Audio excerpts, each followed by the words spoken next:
தருமபுரி மாவட்டம் பாப்பிரெட்டிப்பட்டி வட்டம் சித்தேரி ஊராட்சிக்குட்பட்ட அரசநத்தம், கலசப்பாடி, கருக்கம்பட்டி, நைனாவளவு, புளியமரத்து வளவு, கோட்டக்காடு, அக்கரக்காடு, தரிசக்காடு மற்றும் ஆலமரத்து வளவு உள்ளிட்ட 7 மலை கிராமங்கள் உள்ளன.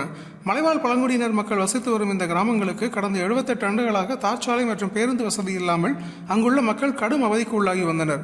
மேற்குறிப்பிட்ட கிராமங்களுக்கு செல்ல வேண்டுமென்றால் வாச்சாத்திமலை அடிவாரத்தில் இருந்து சுமார் 7 கிலோமீட்டர் தூரம் வரை கரடுமுரடான மண் சாலையில் செல்ல வேண்டிய சூழ்நிலை காலமாக இருந்து வந்தது. குறிப்பாக மழைக்காலங்களில் பள்ளி கல்லூரிகளில் படிக்கும் மாணவ மாணவிகள், வேலைக்கு செல்பவர்கள் ஆற்றின் வெள்ளத்தில் பாதுகாப்பற்ற முறையில் பயணம் செய்து வந்தனர். இந்த நிலையில் பல ஆண்டு காலமாக தங்கள் கிராமத்திற்கு செல்லக்கூடிய வனப்பகுதியில் தார்ச்சாலை அமைத்து தர வேண்டும் என வலியுறுத்தி சாலை மறியல், தேர்தல் புறக்கணிப்பு என பல்வேறு போராட்டங்களை அம்மக்கள் நடத்தினர்.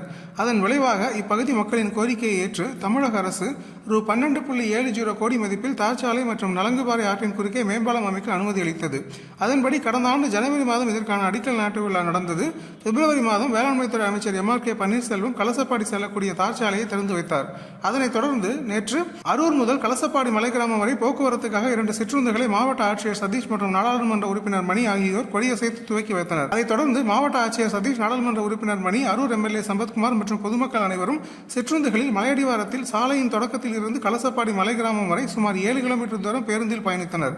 சுதந்திரம் பெற்று 78 வருட போராட்டத்திற்கு பிறகு முதன்முறையாக சாலை மற்றும் போக்குவரத்து வசதி தங்களுக்கு கிடைத்ததால் மலை கிராமங்களில் உள்ள பொதுமக்கள் மகிழ்ச்சி அடைந்து இனிப்புகள் வழங்கியும் முதன்முறையாக தங்கள் கிராமங்களுக்கு சிற்றுந்துகளில் பயணித்தும் தங்கள் மகிழ்ச்சியை வெளிப்படுத்தினர்.